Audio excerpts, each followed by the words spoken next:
Hello guys, welcome back. ഇന്ന് നമ്മൾ നോക്കാൻ പോകുന്നത് നമ്മുടെ അല്ലു അർജുനൊക്കെ അഭിനയിച്ച പുഷ്പ 2ൻ്റെ ഒരു അടിപൊളി എക്സ്പ്ലനേഷനാണ്.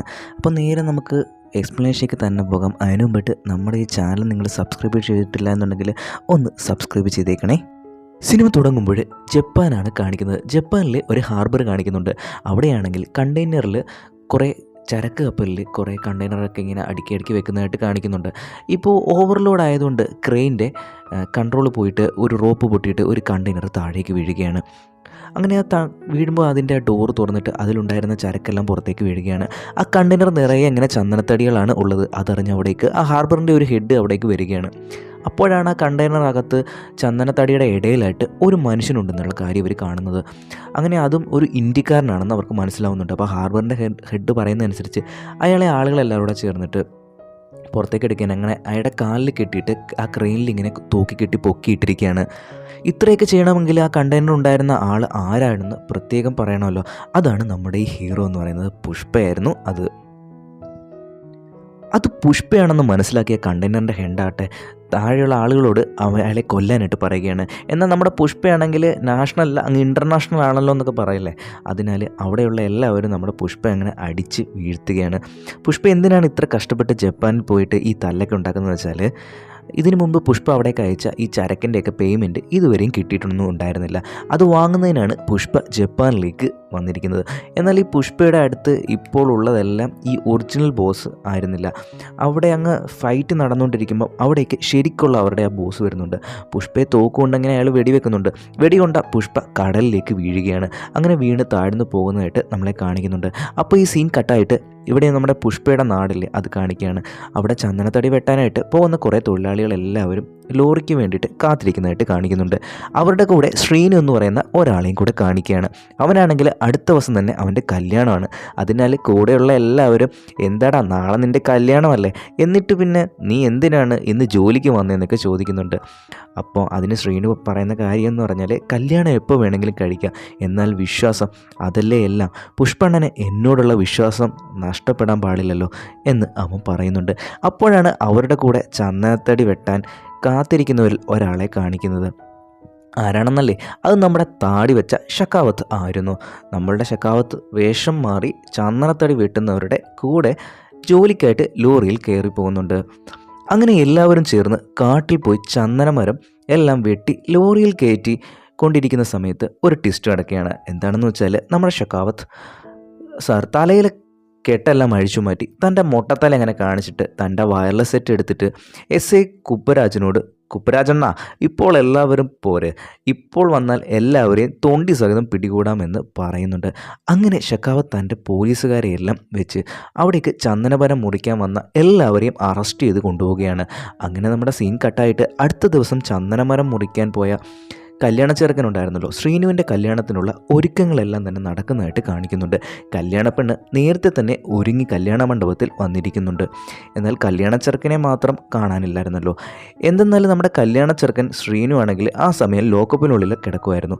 അതറിഞ്ഞ് കല്യാണ പെണ്ണിൻ്റെ അച്ഛൻ തന്നെ മകളോട്, ഇവിടെ കല്യാണ മണ്ഡപത്തിൽ ഇരിക്കേണ്ടവൻ അവിടെ അങ്ങ് പോലീസ് സ്റ്റേഷനിൽ ഇരിപ്പുണ്ട് എന്ന് പറയുന്നുണ്ട്.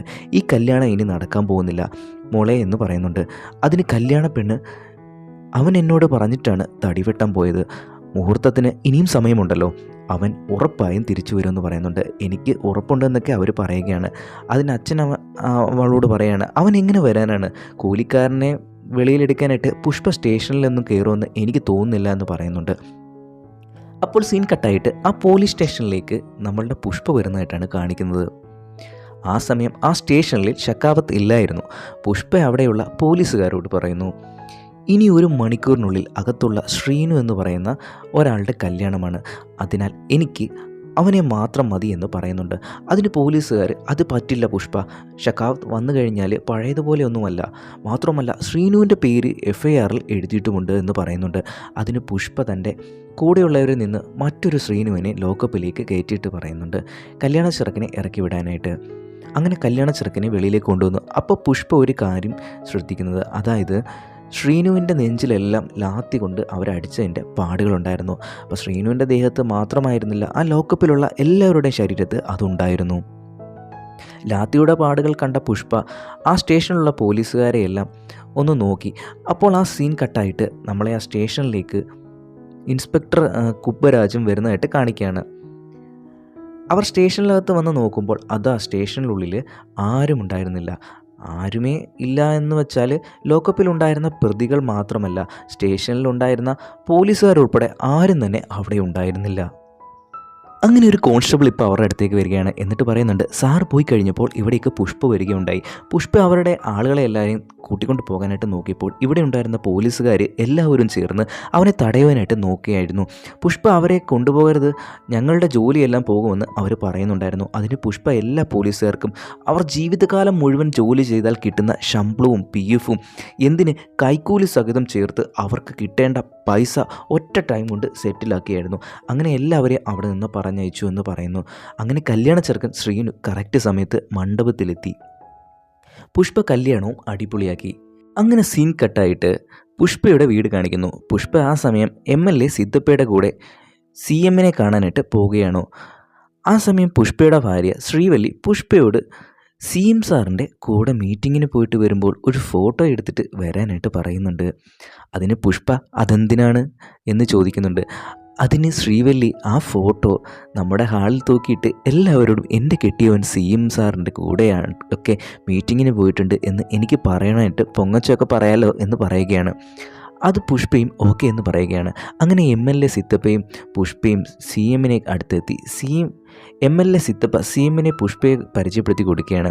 അതിന് CM പുഷ്പയെ അറിയാത്തവരായി ആരാണുള്ളത്, അടിക്കടി പുഷ്പയുടെ ന്യൂസ് എൻ്റെ അടുത്ത് എത്തുന്നുണ്ട് എന്ന് പോലീസ് സ്റ്റേഷനിൽ നിന്നൊക്കെയാണെന്നൊക്കെ പറയുന്നുണ്ട്. പോലീസുകാർക്ക് റിട്ടയർമെൻറ്റ് കൊടുത്തതടക്കം മാത്രമല്ല എല്ലാ കാര്യവും എനിക്കറിയാവുന്നത്. പുഷ്പയുടെ ഇവിടുത്തെ പേര് മാത്രമല്ല അങ്ങ് ഡൽഹി വരെ എത്തിയിട്ടുണ്ടെന്നുള്ള കാര്യമൊക്കെ അയാൾ പറയുന്നുണ്ട്. പാർട്ടിയുടെ ഒരു പ്രധാന ഫണ്ടർ കൂടിയാണല്ലോ പുഷ്പ, നീ എന്ത് വേണമെങ്കിലും ചെയ്തോ പുഷ്പ എന്ന് പറയുന്നുണ്ട്. അങ്ങനെ അവർ സംസാരിച്ചു കഴിഞ്ഞപ്പോൾ പുഷ്പ CMൻ്റെ കൂടെ ഒരു ഫോട്ടോ എടുക്കാനായിട്ട് CMൻ്റെ അടുത്തേക്ക് ചെന്ന് നിൽക്കുകയാണ്. അപ്പോഴാണ് ഒരു ടെസ്റ്റ്, ഫണ്ട് തരുന്നുണ്ട് എന്ന് പറഞ്ഞിട്ട് കണ്ട കടത്തൽക്കാരുടെ കൂടെ ഒന്നും നിന്ന് എനിക്ക് ഫോട്ടോ എടുക്കാനായിട്ട് പറ്റുന്നില്ല എന്ന് പറയുന്നുണ്ട്. അങ്ങനെ ആരെങ്കിലും ഭാര്യയുടെ വാക്ക് കേട്ടിട്ട് ഇതുപോലൊക്കെ ചെയ്യാൻ നടക്കുമോ പുഷ്പ എന്ന് പറഞ്ഞിട്ട് അവനെ കളിയാക്കുകയാണ്. അങ്ങനെ ഭാര്യയുടെ വാക്കുകൾ കേട്ടിട്ട് ഇങ്ങനെ ചെയ്തവരാരും വിജയിച്ചിട്ടില്ല എന്നൊക്കെ അവനോട് പറയുകയാണ്. കലിപ്പായെങ്കിലും പുഷ്പ ഒന്നും മിണ്ടാതെ പുറത്തേക്ക് പോയിട്ട് വിസിറ്റിംഗ് റൂമിൽ അങ്ങനെ ഇരിക്കുകയാണ്. ഇപ്പോൾ സിത്തപ്പ CMുമായിട്ടുള്ള മീറ്റിംഗ് എല്ലാം കഴിഞ്ഞിട്ട് പുഷ്പയുടെ അടുത്തേക്ക് വരികയാണ്. പുഷ്പ സിത്തപ്പയോട് ചോദിച്ചു, നീ CM ആയാൽ നിൻ്റെ കൂടെ ഫോട്ടോ എടുക്കാൻ എന്നെ സമ്മതിക്കുമോ എന്ന് ചോദിക്കുന്നുണ്ട്. സിത്തപ്പ, അതെന്താ പുഷ്പ അങ്ങനെ ഒരു ചോദ്യം, നീ പറഞ്ഞിട്ടല്ലേ ഞാൻ എല്ലാം ചെയ്തിട്ടുള്ളത് എന്നൊക്കെ പറയുകയാണ്. എന്ന് ചോദിക്കുമ്പോൾ പുഷ്പ പറയുകയാണ്, എങ്കിൽ നീ CM ആയിക്കൊള്ളാനായിട്ട് പറയുന്നുണ്ട്. അത് കേൾക്കുമ്പം MLA സിത്തപ്പ കിളി പോയി ഇങ്ങനെ നിൽക്കുകയാണ്. എന്ത് CM? പുഷ്പ നിനക്ക് എന്തു പറ്റി, വട്ടായോ എന്നൊക്കെ അയാൾ ചോദിക്കുന്നുണ്ട്. ഒത്തിരി പണം വേണം, അതിന് ചെറിയ കാര്യമൊന്നുമല്ല, 100 കോടിയെങ്കിലും ചിലവാകുമെന്നൊക്കെ അയാൾ പറയുകയാണ്. അതിന് പുഷ്പ പറയുന്നുണ്ട്, 100 കോടിയോ 1000 കോടി ഞാൻ തരാം, നീ CM ആയിക്കോ എന്ന് പറഞ്ഞിട്ട് MLA സിത്തപ്പയുടെ കൂടെ ഒരു ഫോട്ടോ എടുക്കുന്നുണ്ട്. എന്നിട്ട് ഫോട്ടോഗ്രാഫറോട് ഈ ഫോട്ടോ ജനുവരി 24 എൻ്റെ വീട്ടിൽ എത്തിച്ചേക്കണം എന്നും പറയുന്നുണ്ട്. അങ്ങനെ ആ സീൻ കട്ടായിട്ട് അടുത്ത സീനിൽ MLA സിത്തപ്പ ഡൽഹിയിൽ പ്രൈം മിനിസ്റ്ററെ കാണാനായിട്ട് പോവുകയാണ്. അങ്ങനെ സിത്തപ്പ പ്രൈം മിനിസ്റ്ററോട് പറയുന്നുണ്ട്, 20 വർഷമായിട്ട് നമ്മളുടെ പാർട്ടിക്ക് വേണ്ടി ഞാൻ കഷ്ടപ്പെടുന്നുണ്ട്, മാത്രവുമല്ല അത്യാവശ്യമാണ് എന്ന് പറഞ്ഞ് പൈസ ചോദിച്ചപ്പോഴൊക്കെ അതും ഞാൻ തന്നിട്ടുണ്ട്. എന്തായാലും ഇപ്പോഴുള്ള CMനേക്കാൾ എന്തുകൊണ്ടും CM ആകാനുള്ള യോഗ്യത എനിക്കുണ്ട് എന്ന് അയാൾ പറയുകയാണ്. അതിന് പ്രൈം മിനിസ്റ്റർ, നിന്നെ ഞാൻ കാണാൻ തുടങ്ങിയിട്ട് കുറേ വർഷമായി സിത്തപ്പ, എന്നാൽ നീ ഇപ്പോൾ സംസാരിക്കുന്നത് നിൻ്റെ വാക്കുകളല്ല, നിൻ്റെ പുറകിൽ ആരാണെന്ന് ചോദിക്കുന്നുണ്ട്. ആ സമയം CMനോട് അയാൾ പറയുകയാണ്, അനിയൻ പ്രതാപ് റെഡ്ഡിയിൽ നിന്ന് കോൾ വരുന്നതായിട്ട് കാണിക്കുന്നുണ്ട്. പ്രതാപ് റെഡ്ഡി PMനോട് പറയുന്നുണ്ട്, ഡീൽ സംസാരിക്കാമെന്ന് പറഞ്ഞ് ഒരുത്തൻ 5 കോടിയുമായിട്ട് എൻ്റെ അടുത്ത് വന്നിട്ടുണ്ടെന്നൊക്കെ പറയുന്നുണ്ട്. എന്ത് ചെയ്യണമെന്ന് ചോദിക്കുന്നുണ്ട്. അപ്പോൾ അതിൻ്റെ PM ആരാണെന്ന് ചോദിക്കുകയാണ്. അത് പ്രതാപ് റെഡ്ഡി ഫോൺ പുഷ്പയുടെ കയ്യിൽ കൊടുക്കുന്നുണ്ട്. പുഷ്പ CMനോട്, സാർ എൻ്റെ പേര് പുഷ്പ എന്ന് പറയുന്നുണ്ട്. അങ്ങനെ PMൻ്റെ ഓഫീസിലേക്ക് ഒരു സോഫ വന്നിരിക്കുകയാണ്. അപ്പോൾ സോഫ തലൈവൻ ഉള്ളതാണെന്നൊക്കെ പറയുന്നുണ്ട്. 25 കോടിയാണ് ആ സോഫയുടെ വിലയുമെന്ന് പറയുന്നുണ്ട്. അങ്ങനെ പ്രൈം മിനിസ്റ്റർ ഇതിന് പകരമായിട്ട് എന്താണ് ചെയ്യേണ്ടതെന്ന് ചോദിക്കുന്നുണ്ട്. അതിന് പുഷ്പ സിത്തപ്പയെ CM ആക്കണമെന്ന് പറയുന്നുണ്ട്.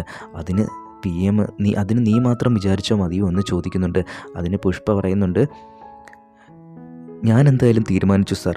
സാറിന് പറ്റില്ലെങ്കിൽ വേണ്ട, എന്തായാലും ആ സോഫ സാർ വെച്ചു. ഞാൻ കൊടുത്തതൊന്നും തിരിച്ചു വാങ്ങാറില്ല. എൻ്റെ കയ്യിൽ അതുപോലുള്ള 1000 സോഫകളുണ്ട് എന്ന് പറഞ്ഞിട്ട് ഫോൺ കട്ട് ചെയ്യുന്നുണ്ട്. അങ്ങനെ PM-നും മീറ്റിംഗ് കഴിഞ്ഞപ്പോൾ സിത്തപ്പ പുഷ്പയെ ഫോൺ ചെയ്തിട്ട് നിനക്കെന്താ ഭ്രാന്താണോ എന്ന് ചോദിക്കുന്നുണ്ട്. ഫോൺ സംസാരിക്കുന്നതിന് കോൾ ചെയ്ത് കൊടുത്തവന് 5 കോടി, ഫോണിൽ സംസാരിച്ചവന് 25 കോടി. ഇങ്ങനെ വഴിയെ പോകുന്നവർക്കെല്ലാം വാരിക്കോരി കൊടുക്കുകയാണെങ്കിൽ സിൻഡിക്കേറ്റിലുള്ളവർക്ക് ആര് മറുപടി പറയുമെന്ന് ചോദിക്കുന്നുണ്ട്. അതിന് പുഷ്പ, സിൻഡിക്കേറ്റിൽ പണം അവിടെ തന്നെ ഉണ്ടാകും, എന്നാൽ സിൻഡിക്കേറ്റിലേക്ക് വരുന്ന പൈസയുടെ അളവിൽ മാറ്റം വരും. ഇത് മംഗളേശ്വരന് ലോഡ് കൊടുത്തപ്പോൾ ടെന്നിന് 50 ലക്ഷം വെച്ചാണ് മംഗളേശൻ തന്നിരുന്നത്. എന്നാൽ മംഗളേശൻ്റെ അടുത്ത് നിന്നും മംഗളേശൻ ലോഡ് കൊടുക്കുന്ന ചെന്നൈ മുരുകൻ്റെ അടുത്ത് ചരക്ക് കൊടുക്കാൻ തുടങ്ങിയപ്പോൾ ടെന്നിന് 1.5 കോടി വെച്ച് കിട്ടാൻ തുടങ്ങി. എന്നാൽ മുരുകന് കൊടുക്കാതെ മുരുകൻ ചരക്ക് വിൽക്കുന്ന ആൾക്ക് കൊടുത്താലോ? അങ്ങനെ സീൻ കട്ടായിട്ട് അടുത്ത സീനിൽ പുഷ്പ ചെന്നൈ മുരുകൻ ലോഡ് വിൽക്കുന്ന മാലിദ്വീപിലുള്ള ശിവയുടെ അടുത്ത് വന്നതായിട്ട് കാണിക്കുന്നുണ്ട്. പുഷ്പയെ കണ്ടിട്ട് ശിവയ്ക്ക് പുഷ്പ ഏതോ ലോക്കൽ പാർട്ടിയാണെന്നാണ് തോന്നിയത്. അതിനാൽ പുഷ്പയോട് പറയുകയാണ്, പെട്ടെന്ന് ബിസിനസ് എന്താണെന്ന് പറയാനായിട്ട് പറയുന്നു. എനിക്ക് 50 ടൺ 100 ടണ്ണിൻ്റെ ഒക്കെ കച്ചവടം അത്ര ഇഷ്ടമല്ല. എനിക്ക് കുറഞ്ഞത് 1000 ടണ്ണിൻ്റെ കച്ചവടമേ ഞാൻ ചെയ്യാറുള്ളൂ. 100 ടൺ 200 ടൺ പോലുള്ള ചെറിയ ചെറിയ ഡീലിങ്ങിന് എനിക്ക് ഇന്ത്യയിൽ ഒത്തിരി ആൾക്കാരുണ്ട് എന്ന് പറയുന്നുണ്ട്. അത് കേട്ട പുഷ്പ, എങ്കിൽ നീ നിനക്കറിയാവുന്ന എല്ലാവരെയും ഫോൺ വിളിക്ക്. ശിവ, 100 ടൺ ഒന്നും വേണ്ട, ഒരു 10 ടൺ വാങ്ങിക്കാണിക്കുക എന്ന് പറയുന്നുണ്ട്. അത് കേട്ട് ശിവ നേരെ ഫോൺ ചെയ്തതോ നമ്മളുടെ ചെന്നൈ മുരുകനല്ലേ, അയാൾക്ക് എനിക്കൊരു 10 ടൺ ചരക്ക് വേണമെന്ന് പറയുന്നുണ്ട്. അത് കേട്ട് ചെന്നൈ മുരുകൻ നേരെ ഫോൺ ചെയ്തത് നമ്മളുടെ പുഷ്പയെ. എന്നിട്ട് പുഷ്പയോട്, പുഷ്പ എനിക്കൊരു 10 ടൺ ചരക്ക് വേണമെന്ന് പറയുന്നുണ്ട്. അതിന് പുഷ്പ, ഞാനൊരു മീറ്റിങ്ങിലാണ്, കുറച്ച് കഴിഞ്ഞ് തിരിച്ച് വിളിക്കാമെന്ന് പറയുന്നുണ്ട്. അത് കണ്ട ശിവ ഇന്ത്യയിലുള്ള എല്ലാ സ്റ്റേറ്റിലേക്കും തന്നെ ആൾക്കാരെ മാറി മാറി ഫോൺ ചെയ്യുകയാണ്. എന്നാൽ ആ ആളുകളെല്ലാം വിളിക്കുന്നത് നമ്മളുടെ പുഷ്പയാണ്. അങ്ങനെ പുഷ്പ ശിവയോട് പറയുകയാണ്, ഇനി നമുക്ക് ബിസിനസ് സംസാരിക്കാം. അതായത് 2000 ടൺ ലോൺ എനിക്ക് ടണ്ണിന് 2.5 കോടി വെച്ച് വേണം എന്ന് പറയുന്നുണ്ട്. അതിന് ശിവ, 2000 ടൺ എന്നാൽ 5000 കോടി രൂപ. ശരി, ഡീൽ ഓക്കെ എന്ന് പറയുന്നുണ്ട്. അങ്ങനെ പുഷ്പ തിരികെ തൻ്റെ നാട്ടിലേക്ക് എത്തുകയാണ്. എന്നിട്ട് 2000 ടൺ ചരക്കിനുള്ള പണിയും തുടങ്ങിയാണ്. അതിനു വേണ്ടിയിട്ട് 2000 രൂപ കൊടുത്തുകൊണ്ടിരുന്ന കൂലിക്കാർക്ക് 10,000 വരെ ശമ്പളമായിട്ട് പുഷ്പ കൊടുക്കാൻ തയ്യാറായി. പിന്നെ സിൻഡിക്കേറ്റിലെ മെമ്പേഴ്സിനെ എല്ലാം വിളിച്ചു വരുത്തിയിട്ട് തനിക്ക് 2000 ടൺ ചരക്ക് വേണമെന്ന് പറയുന്നുണ്ട്. അതിനുള്ള പണി തുടങ്ങിക്കൊള്ളാനായിട്ടും പറയുന്നുണ്ട്. അങ്ങനെ സീൻ കട്ടായി നമ്മുടെ ഷക്കാബത്തിനെ കാണിക്കുകയാണ്. ഷക്കാബത്തിനെ കാണാനായിട്ട് മംഗളം ശ്രീനുവിൻ്റെ ഭാര്യ ദാശായനി വന്നു. എന്നിട്ട് ഷക്കാബത്തിനോട്, നീയും എൻ്റെ ഭർത്താവ് മംഗളം ശ്രീനുവും ആണാണെന്നോ എനിക്ക് ഡൗട്ടുണ്ടെന്ന് അവർ പറയുന്നുണ്ട്. നിങ്ങളിവിടെ പൊത്തിനകത്ത് കയറി ഒളിച്ചിരുന്നോ? പുഷ്പ അവിടെ 2000 ടൺ ചരക്ക് പുറത്തേക്ക് കയറ്റി അയക്കുന്നതിനായിട്ട് എല്ലാ സ്ഥലത്തു നിന്നും ചരക്ക് ഇറക്കിക്കൊണ്ടിരിക്കുകയാണ്. എന്നാൽ ഈ ചരക്കെല്ലാം പുഷ്പ എവിടെയാണ് ശേഖരിച്ചു വെച്ചിരിക്കുന്നത് എന്ന് മാത്രം അറിയില്ല. നമുക്കത് എങ്ങനെയെങ്കിലും തടയണം. പുഷ്പയ്ക്ക് പോകുന്ന റോഡിൽ ഏതെങ്കിലും ഒരു വണ്ടി നീ തടഞ്ഞാൽ മതി. ഞാൻ എൻ്റെ ഭർത്താവ് മംഗളശീലിനെ വെച്ച് ചെയ്തോളാമെന്ന് പറയുന്നുണ്ട്. അങ്ങനെ അടുത്ത ദിവസം ഷക്കാവത്ത് ചെക്ക് പോസ്റ്റ് തടഞ്ഞ് 2 ലോഡ് ചരക്ക് പിടികൂടുന്നു. എന്നിട്ട് ആ ചരക്ക് ലോറിയോട് കൂടി തന്നെ പെട്രോൾ ഒഴിച്ച് കത്തിക്കുകയാണ്. ആ ചരക്കെല്ലാം കത്തിച്ചത് മാത്രമല്ല, ആ ലോഡിൻ്റെ ഉടമയെ കൂടെ കൊല്ലുകയും ചെയ്യുകയായിരുന്നു. ഇതറിഞ്ഞ ദാശായണി, നീ എന്തിനാണ് അയാളെ കൊന്നത്? ആ ലോഡിൻ്റെ ഉടമയെ ഒന്ന് പീഡിപ്പിക്കാനല്ലേ പറഞ്ഞുള്ളൂ എന്ന് ചോദിക്കുന്നുണ്ട്. അതിന് ഷക്കാവത്ത്, ഞാൻ അവനെ പീഡിപ്പിച്ചാൽ അവൻ മാത്രമേ പേടിക്കൂ. എന്നാൽ അവനെ ഞാൻ കൊന്നാലോ സിൻഡിക്കേറ്റുള്ള ബാക്കി എല്ലാവരും ഒന്ന് പേടിക്കും എന്ന് പറയുന്നുണ്ട്. ഷക്കാവത്ത് പറഞ്ഞതുപോലെ തന്നെയായിരുന്നു പിന്നീട് നടന്നത്. അതായത് ഷക്കാവത്ത് കൊന്നയാളുടെ ശവസംസ്കാരം കൂടാൻ വന്ന മന്ത്രി സിദ്ധപ്പയോട് സിൻഡിക്കേറ്റ് അംഗങ്ങളെല്ലാവരും ചേർന്ന്, ഇത് പുഷ്പയുടെ കൂടെ ജോലി ചെയ്യുന്ന നമുക്കെല്ലാവർക്കും ചക്കാവത്തിൻ്റെ ഒരു വാണിംഗ് ആണ് എന്ന് പറയുന്നുണ്ട്. പണത്തിനേക്കാൾ വലുതല്ല സാർ ജീവൻ എന്ന് പറയുന്നുണ്ട്. ഇതിന് പരിഹാരം 2. ഒന്നുകിൽ പുഷ്പയെ സിൻഡിക്കേറ്റ് ചുമതലയിൽ നിന്നും മാറ്റി നിർത്തുക, മംഗളശീലിനെ തന്നെ ചുമതല ഏൽപ്പിക്കുക, അല്ലെങ്കിൽ പുഷ്പയും ഷക്കാവത്തും തമ്മിലുള്ള പ്രശ്നം പറഞ്ഞു തീർക്കുക എന്നവർ പറയുന്നുണ്ട്. ഇതെല്ലാം കേട്ട സിത്തപ്പ നേരെ ഷക്കാവത്തിൻ്റെ അടുത്ത് പോയി. സിത്തപ്പ ഷക്കാവത്തിനോട്, ശരി, ഇത്രയും നാളും നടന്ന എല്ലാ കാര്യങ്ങളും മറന്നേക്കൂ. അതിന് പകരമായിട്ട് പുഷ്പയോട് പറഞ്ഞ് നിനക്ക് 10 കോടി രൂപ വാങ്ങിത്തരാമെന്നൊക്കെ പറയുന്നുണ്ട്. അതിന് ഷെക്കാവത്ത് സിത്തപ്പയോട്, മിനിസ്റ്റർ സാർ, നിങ്ങളുടെ ഉടുപ്പൊന്ന് ഊരിക്കേ എന്ന് പറയുന്നുണ്ട്. അത് കേട്ട സിത്തപ്പ, ഡോ നീ ആരോടാണ് സംസാരിക്കുന്നത് എന്നറിയാമോ എന്ന് ചോദിക്കുന്നുണ്ട്. അതിന് ഷെക്കാവത്ത്, കണ്ടോ സാർ, നിങ്ങൾ നിങ്ങളുടെ ഷർട്ടൊന്ന് ഊരാൻ പറഞ്ഞപ്പോൾ തന്നെ കോപം വരുന്നുണ്ട്. എന്നാൽ പുഷ്പ എന്നെക്കൊണ്ട് എൻ്റെ ഷർട്ടും പാൻറ്റും എല്ലാം ഊരിപ്പിച്ചു. അത് കേട്ട നമ്മളുടെ സിത്തപ്പ പിന്നെയൊന്നും ആലോചിച്ചില്ല. എന്താ ചെയ്തതെന്നല്ലേ, താൻ ഇട്ടിരിക്കുന്ന ഷർട്ടും ഊരി, അതേപോലെ പാൻറ്റും. എന്നിട്ട് ഷക്കാവത്തിനോട്, എന്താ മതിയോ? പിന്നെ ഒരു കാര്യം, ഈ ബിസിനസ്സിന് പുഷ്പ എത്രയ്ക്ക് ഇമ്പോർട്ടൻസ് കൊടുക്കുന്നുണ്ടോ അത്ര തന്നെ നീയും ഇമ്പോർട്ടൻ്റ് ആണ് എന്ന്, രണ്ടുപേരും ഒന്നായാൽ ഈ ബിസിനസ് നല്ലതുപോലെ നടക്കുമെന്നും വേണമെങ്കിൽ ഞാൻ പുഷ്പയെ കൊണ്ട് നിന്നോട് മാപ്പ് പറയിക്കാമെന്നും അയാൾ പറയുകയാണ്. അത് കേട്ട് ഷക്കാബത്ത്, എന്ത്, പുഷ്പ മാപ്പ് പറയുമോ എന്ന് ചോദിക്കുന്നുണ്ട്. അതിന് സിദ്ധപ്പ, ഞാൻ പറയിപ്പിക്കാമെന്ന് പറയുന്നുണ്ട്. അതിന് ഷക്കാബത്ത്, ഓക്കെ, എങ്കിൽ എല്ലാ സിൻഡിക്കേറ്റ് ആളുകളുടെയും മുന്നിൽ വെച്ച് പുഷ്പ എന്നോട് മാപ്പ് പറഞ്ഞാൽ ഞാൻ എല്ലാം വിട്ടേക്കാമെന്ന് അയാൾ പറയുകയാണ്. അങ്ങനെ സീൻ കട്ടായിട്ട് അടുത്ത സീനിൽ സിൻഡിക്കേറ്റ് മെമ്പേഴ്സ് എല്ലാം ചേർന്ന് ഒരു പാർട്ടിയിൽ പങ്കെടുക്കുന്നതായിട്ട് കാണിക്കുകയാണ്. ഈ പാർട്ടിയിൽ വെച്ചാണ് പുഷ്പ ഷക്കാവത്തിനോട് മാപ്പ് പറയാമെന്ന് സമ്മതിച്ചത്. അങ്ങനെ ഷക്കാവത്തും അവിടെ എത്തി. ഷക്കാവത്തിനെ കണ്ട മംഗളശീലൻ ഷക്കാവത്തിൻ്റെ അടുത്ത് വന്നിട്ട്, സാർ, പുഷ്പ മാപ്പ് പറയുമെന്ന് കരുതിയായിട്ടാണോ വന്നിരിക്കുന്നത് എന്ന് ചോദിക്കുന്നുണ്ട്. അപ്പോൾ നമ്മുടെ പുഷ്പയെ കാണിക്കുന്നുണ്ട്. പുഷ്പയാണെങ്കിൽ ഷക്കാവത്തിനോട് താൻ മാപ്പ് പറഞ്ഞാൽ തൻ്റെ വില പോകുമല്ലോ, എല്ലാവരും തന്നെ കളിയാക്കുമല്ലോ എന്നെല്ലാം ഓർത്ത് തൻ്റെ വീട്ടിൽ നിന്ന് വെള്ളം അടിച്ചുകൊണ്ടിരിക്കുകയാണ്. അത് കണ്ട് പുഷ്പയുടെ കൂടെ ഉള്ളവർ പുഷ്പയോട്, ഷക്കാവത്ത് സിൻഡിക്കേറ്റിലുള്ളയാളെ കൊന്നതിനാൽ സിൻഡിക്കേറ്റിലുള്ള എല്ലാവരും ഇപ്പോൾ നമുക്കെതിരെയായിരിക്കുകയാണ് എന്ന് പറയുന്നുണ്ട്. ആ സമയം ശ്രീവല്ലി പുഷ്പയോട്, സിദ്ധപ്പ എപ്പോഴും നിങ്ങളുടെ നല്ലതിന് വേണ്ടിയല്ലേ ഇങ്ങനെയൊക്കെ പറയുകയുള്ളൂ, അദ്ദേഹമല്ലേ നിങ്ങളെ സിൻഡിക്കേറ്റിൻ്റെ ചുമതല ഏൽപ്പിച്ചതും, അതിനാൽ മാപ്പ് പറയുന്നതായിരിക്കും നല്ലത് എന്ന് എനിക്ക് തോന്നുന്നുവെന്ന് അവർ പറയുകയാണ്. അങ്ങനെ പുഷ്പയും ആ പാർട്ടി നടക്കുന്ന സ്ഥലത്തെത്തി. ഷക്കാവത്തിൻ്റെ അടുത്ത് വന്നിട്ട്, ഷക്കാവത്ത് സാർ, സോറി എന്ന് പറയുന്നുണ്ട്. എന്നിട്ട് അവിടെ നിന്നും തിരികെ പോകുന്നുണ്ട്. എന്നാൽ പുഷ്പയൊക്കെ ആണെങ്കിൽ ആ സോറി പറഞ്ഞതിൽ തൻ്റെ അഭിമാനം ഇല്ലാതായതുപോലെ ആയിരുന്നു ഫീലായിട്ടുണ്ടായിരുന്നത്.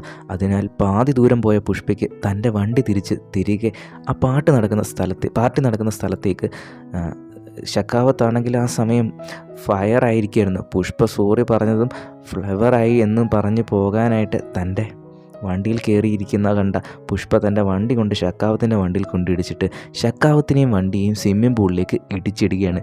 എന്നിട്ട് ഷക്കാവത്തിനോട്, അടുത്ത തിങ്കളാഴ്ച ഞാൻ 2000 ടൺ ചരക്ക് ചെന്നൈ ബോർഡർ വഴി കടത്തിയിരിക്കും, നിനക്ക് കഴിയുമെങ്കിൽ പിടിക്ക്, അതിന് ഞാനൊരു ചെറിയ തടിയെങ്കിലും പിടിച്ചെടുത്താൽ ഞാൻ ഈ സിൻഡിക്കേറ്റിൽ നിന്നും രാജിവെക്കാമെന്ന് പറയുന്നുണ്ട്. അതിന് ഷെക്കാവത്ത്, താൻ പിടിച്ച് കാണിച്ചു തരാം, എന്നിട്ട് നിന്നെ വീണ്ടും ഞാൻ കൂലിക്കാരനാക്കി തരാമെന്ന് പറയുന്നുണ്ട്. അങ്ങനെ അടുത്ത സീനിൽ പുഷ്പയുടെ ചരക്കെല്ലാം എങ്ങനെയെങ്കിലും പിടിക്കണമെന്നും കരുതി ഷെക്കാവത്ത് എല്ലാ ചെക്ക് പോസ്റ്റും ബ്ലോക്ക് ചെയ്യുന്നതായിട്ട് കാണിക്കുകയാണ്. എന്നാൽ നമ്മുടെ പുഷ്പ റോഡിലൂടെ ചരക്ക് കൊണ്ടുപോകാതെ ചരക്കെല്ലാം 6 വഴി കൊണ്ടുപോകാൻ തുടങ്ങി. അതറിഞ്ഞ ഷക്കാവത്ത് അതുവഴി പോയിക്കൊണ്ടിരുന്ന കാളവണ്ടികൾ വെച്ച് ലോഡുമായി വന്നുകൊണ്ടിരുന്ന ലോറികളെല്ലാം ബ്ലോക്ക് ചെയ്യുകയാണ്. ആ ലോഡെല്ലാം പിടിച്ചെടുത്ത് എന്നിട്ട് പ്രസ്സെല്ലാം വിളിച്ചുകൂട്ടി മീറ്റിംഗ് നടത്തുന്നു. ആ സമയം ഷക്കാവത്തിൻ്റെ അടുത്തേക്ക് മംഗളശീലനും ഭാര്യ ദാശായണിയും വരുന്നുണ്ട്. എന്നാൽ ആ ചരക്കെല്ലാം കണ്ട മംഗളശീലൻ ഷക്കാവത്തിനോട്, ഇത് കാണുന്നതിന് ചന്ദനം പോലെയൊന്നും തോന്നുന്നില്ല, ശരിക്കുള്ള ചന്ദനമല്ല എന്ന് പറയുന്നുണ്ട്. പുഷ്പ തൻ്റെ ചരക്ക് ചെന്നൈയിൽ എത്തിച്ചു എന്ന് പറയുന്നു. ഇത് കേട്ട ഷെക്കാവത്ത്, ഞാനറിയാതെ ആ ചെക്ക് പോസ്റ്റിലൂടെ ഒരു ഈച്ച പോലും പോയിട്ടില്ല, പിന്നെ എങ്ങനെയാണ് ചന്ദനം കടത്തിയതെന്ന് ചോദിക്കുന്നുണ്ട്. ആ സമയം അതിലൂടെ ധാരാളം കാളകൾ നടന്നു പോകുന്നതായിട്ട് ഷെക്കാവത്ത് കാണുന്നു. കൂടെ നമ്മുടെ പുഷ്പയും. സംഭവം എന്തെന്നാൽ ഷെക്കാവത്ത് ഈ ലോഡെല്ലാം പിടിച്ച് എടുക്കുന്നതിന് കുറേ കാളവണ്ടികൾ ഉപയോഗിച്ച് ലോറികളെല്ലാം ബ്ലോക്ക് ചെയ്തിട്ടുണ്ടായിരുന്നല്ലോ, ആ കാളവണ്ടികളെല്ലാം ഉണ്ടാക്കിയത് ചന്ദനം വെച്ചിട്ടായിരുന്നു. അതറിയാതിരിക്കാൻ അതിൽ പെയിൻറ്റും അടിച്ചിരിക്കുന്നത്.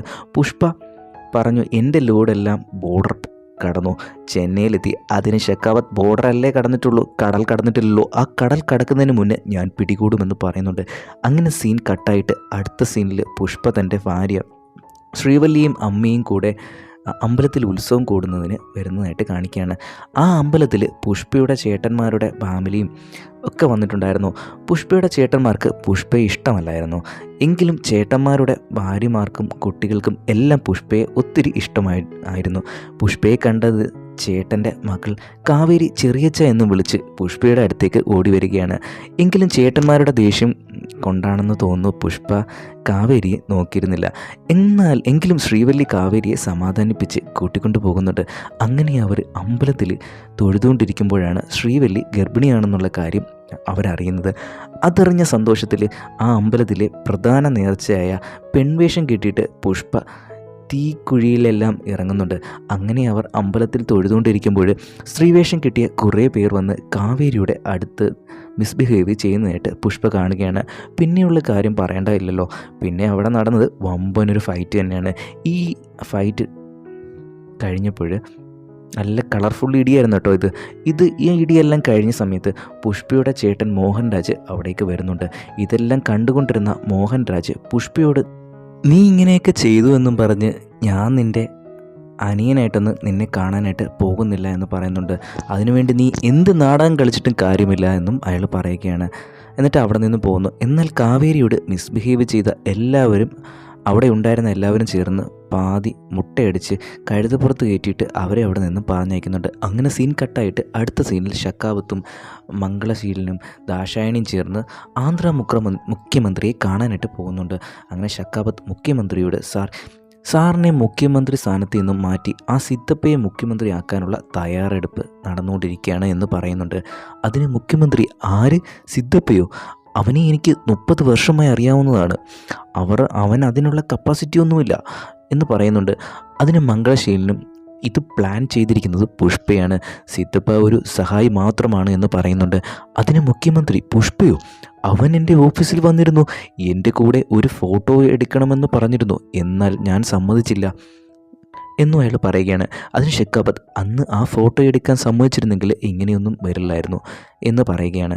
അതിന് മുഖ്യമന്ത്രി, ഇനി എന്താണ് ചെയ്യാൻ പറ്റുക എന്ന് ചോദിക്കുകയാണ്. അതിന് ഷെക്കാബത്ത്, പുഷ്പ ഇതിനെല്ലാം പൈസ റെഡിയാക്കുന്നതിനായിട്ട് 10 കണക്കിന് ചരക്ക് ചെന്നൈ ഹാർബറിൽ എത്തിച്ചിട്ടുണ്ട്. അത് ഉടൻ തന്നെ അവിടെ നിന്നും വിദേശത്തേക്ക് കടത്തും. അതിനാൽ സാർ എത്രയും വേഗം ചെന്നൈ മുഖ്യമന്ത്രിയുമായിട്ട് സംസാരിച്ച് ഞങ്ങൾക്ക് അവിടെ പോയി ആ ചരക്കെല്ലാം കണ്ടെത്തുന്നതിനുള്ള ലോക്കൽ പോലീസിനെ സപ്പോർട്ട് വേണമെന്ന് പറയുന്നുണ്ട്. അങ്ങനെ ഷെക്കാവത്ത് പുഷ്പയുടെ ആളായ ജക്ക റെഡ്ഡിയെ ഫോളോ ചെയ്ത് പുഷ്പയുടെ ചരക്ക് രാമേശ്വരത്ത് നിന്നും ലങ്കയിലേക്ക് കടത്തുന്നതിനുള്ള പ്ലാൻ എന്നറിഞ്ഞിട്ട് രാമേശ്വരത്ത് എത്തുന്നുണ്ട്. അവിടെയെല്ലാം അന്വേഷിച്ചെങ്കിലും മരുന്നിന് പോലും ഒരു തുള്ളി ചന്ദനം അവർക്ക് കണ്ടെത്താനായിട്ട് കഴിഞ്ഞില്ല. എന്തെന്നാൽ ചരക്കെല്ലാം കടലിനടിയിലായിരുന്നു ഉണ്ടായിരുന്നത്. അതായത് അവിടെ ഉണ്ടായിരുന്ന ഫിഷിംഗ് ബോട്ടിൽ എല്ലാം അടിയിൽ വെച്ച് കെട്ടിയിട്ടാണ് കൊണ്ടുപോയിക്കൊണ്ടിരുന്നത്. ഷക്കാവത്തിനെ കണ്ട പുഷ്പയുടെ ആളുകൾ ചന്ദനത്തടികൾ വെച്ചിരുന്ന ബോട്ടുമായിട്ട് നേരെ ലങ്കയിലേക്ക് പോകുന്നു. അത് കണ്ട ഷക്കാവത്ത് പോലീസുകാരുടെ കൂടെ ഒരു സ്പീഡ് ബോട്ടിൽ അവരുടെ ബോട്ടിനെ പിന്തുടരുകയാണ്. എന്നാൽ പുഷ്പയുടെ ആൾക്കാർ ശ്രീലങ്കൻ അതിർത്തി കടന്ന് പുറത്തെത്തി. അത് കണ്ട ഷക്കാവത്തും ശ്രീലങ്കയുടെ അതിർത്തിയിൽ കയറാൻ ശ്രമിച്ചെങ്കിലും കടലിലുണ്ടായിരുന്ന നേവി ഉദ്യോഗസ്ഥർ അവരെയെല്ലാം ബ്ലോക്ക് ചെയ്യുകയാണ്. എന്തെന്നാൽ അവർ സ്പീഡ് ബോട്ടിലാണ് വന്നിരുന്നത്. വേറെ രാജ്യത്തെ സ്പീഡ് ബോട്ടുകൾ അവിടേക്ക് പോകാൻ കഴിയില്ലായിരുന്നു. പുഷ്പയുടെ ആളുകൾ മാത്രം എങ്ങനെ പോയെന്നായിരിക്കും ഇവർ പോയത് ഫിഷിംഗ് ബോട്ടിലായിരുന്നു. ഫിഷിംഗ് ബോട്ടിന് അത് ബാധകമല്ലായിരുന്നു. അങ്ങനെ ചരക്ക് കറക്റ്റ് സ്ഥലത്തെത്തിച്ച് 5000 കോടി പുഷ്പയുടെ കൈകളിലെത്തി. ആ പൈസയിൽ നിന്നും പുഷ്പ മന്ത്രിമാർ ഓരോ സോഫ വീതം അയച്ചു.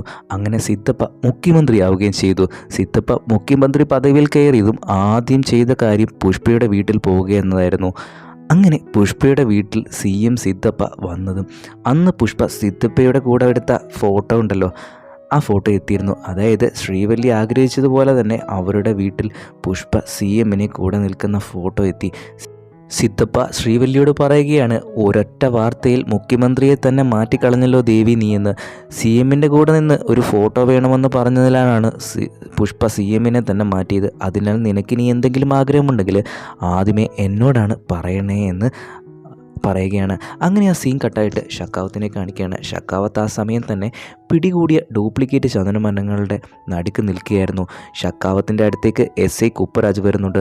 വന്നിട്ട്, സാർ നമുക്ക് പണി കിട്ടി, ഇനി 2 ദിവസത്തിനുള്ളിൽ ഈ തടിയെല്ലാം ലേലത്തിൽ വെക്കാൻ പോവുകയാണ് എന്ന് പറയുന്നുണ്ട്. അപ്പോൾ ഈ ഫേക്ക് ആണെന്നുള്ള കാര്യം എല്ലാവരും അറിയുമെന്നും പറയുകയാണ്. അതിന് ഷക്കാവത്ത്, നമുക്ക് ഈ ഡ്യൂപ്ലിക്കേറ്റ് ഒറിജിനലാക്കിയാലോ എന്ന് പറഞ്ഞ് അവിടെ ഉണ്ടായിരുന്ന ചരക്കിലെല്ലാം പെട്രോൾ ഒഴിച്ച് കത്തിക്കുകയാണ്. എന്നിട്ട് പറയുന്നു, ഇതെല്ലാം കത്തിച്ചാരമായി വെറും അതായത് ഒറിജിനൽ ആണോ ഡ്യൂപ്ലിക്കേറ്റ് ആണോ എന്ന് കണ്ടുപിടിക്കാൻ കഴിയില്ല എന്ന് പറയുന്നുണ്ട്. അതിനാൽ കുപ്പരാജ് സാർ വരൂ, നമുക്ക് പുറത്തേക്ക് പോകാമെന്ന് പറയുന്നുണ്ട്. തീ ആളിക്കത്താൻ തുടങ്ങി എന്നും പറയുന്നുണ്ട്. അതിന് ഷെക്കാവത്ത് എന്ത് പോകാനോ, നമ്മളും ഇതിൻ്റെ കൂടെ കത്തിത്തീരണം, അല്ലെങ്കിൽ എല്ലാവർക്കും സംശയം വരും എന്ന് പറയുന്നുണ്ട്. എന്നിട്ട് ആ ശുഭ്രാജിനെ കെട്ടിപ്പിടിക്കുകയാണ്. എന്നിട്ട് അയാളെ പിടിച്ച് മാറ്റിയിട്ട് സാറിന് വട്ടാണെന്ന് പറഞ്ഞ് അയാൾ ഇറങ്ങിപ്പോവുകയാണ്. അങ്ങനെ സീൻ കട്ടായിട്ട് നമ്മളുടെ പുഷ്പയുടെ വീട്ടിലേക്ക് പുഷ്പയുടെ ചേട്ടൻ്റെ ഭാര്യ ബിന്ദു വരുന്നതായിട്ട് കാണിക്കുകയാണ്. ചേട്ടത്തിയമ്മ വന്ന് പറയുകയാണ്, പുഷ്പ, എൻ്റെ മകൾ കാവേരി ആരോ കടത്തിക്കൊണ്ടുപോയി. അതായത് അന്ന് ഉത്സവത്തിന് വന്ന് കുറച്ച് പേർ മിസ്ബിഹേവ് ചെയ്തിട്ടില്ലായിരുന്നു. കാവേരിയാണ് പിടിച്ചുകൊണ്ട് പോയിരിക്കുന്നത്. പിടിച്ചുകൊണ്ട് പോയവർ 2 കോടിയൊക്കെയാണ് ചോദിക്കുന്നതെന്ന് പറയുന്നുണ്ട്. അത് കേട്ട് നമ്മളുടെ പുഷ്പ വൈൽഡ് ഫയറായി തോക്കുമെടുത്ത് വേട്ടയ്ക്കിറങ്ങിയാണ്.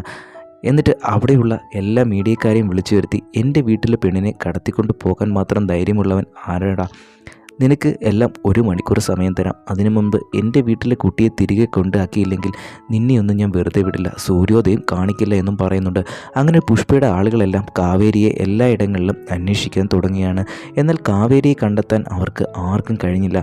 ആ സമയം കാവേരിയെ പിടിച്ചുകൊണ്ടുപോയവരെ കാണിക്കുകയാണ്. അതാരാണെന്നല്ലേ? അന്ന് ഉത്സവത്തിന് കാവേരിയോട് മിസ്ബിഹേവ് ചെയ്തതിന് പുഷ്പയുടെ കയ്യിൽ നിന്നും ഇടി വാങ്ങിയില്ലേ, അവർ തന്നെയായിരുന്നു. ഇതിൽ വലിയ കാര്യം എന്താണെന്നല്ലേ? ആ കടത്തിക്കൊണ്ട് പോയവർ സിദ്ധപ്പയെ CM ആക്കാൻ കൂടെ നിന്ന പ്രൈം മിനിസ്റ്ററിൻ്റെ അനിയൻ്റെ മകനുമാണ്. അതിനാൽ തന്നെ പ്രൈം മിനിസ്റ്റർ നേരെ പുഷ്പയെ കോൾ ചെയ്ത് അതിൻ്റെ അനിയൻ്റെ മകനാണ്, അവനെ ഒന്നും ചെയ്യരുത്, കാവേരി എങ്ങനെയെങ്കിലും നമുക്ക് രക്ഷിക്കാമെന്ന് പറയുന്നുണ്ട്. എന്തെന്നാൽ പുഷ്പ ഒരു കാര്യത്തിന് വേണ്ടി ഏതറ്റം വരെ പോകുമെന്ന് PM-ന് നല്ലതുപോലെ അറിയാമല്ലോ. ആ സമയം കാവേരിയെ പിടിച്ചുകൊണ്ട് പോയവരുടെ അടുത്ത് നിന്നും പുഷ്പയ്ക്ക് കോൾ വരികയാണ്.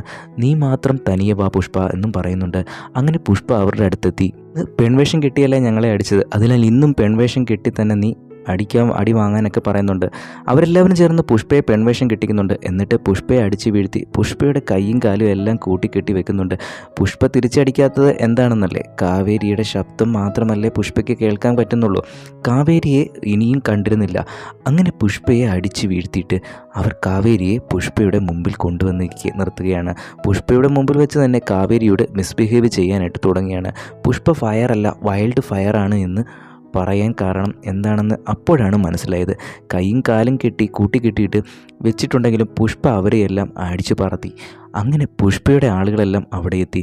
PM-ൻ്റെ അനിയൻ്റെ മകനാണ് അതെന്ന് അവർ അറിഞ്ഞായിരുന്നു. അതിനാൽ അവരെല്ലാവരും അവനെ കൊല്ലരുത് എന്ന് പറയുന്നുണ്ടായിരുന്നു. എന്നാൽ നമ്മുടെ പുഷ്പ അവിടെ ഉണ്ടായിരുന്ന ഒരു തൃശൂലം വെച്ച് ആ വില്ലനെ കുത്തിക്കൊല്ലുകയാണ്.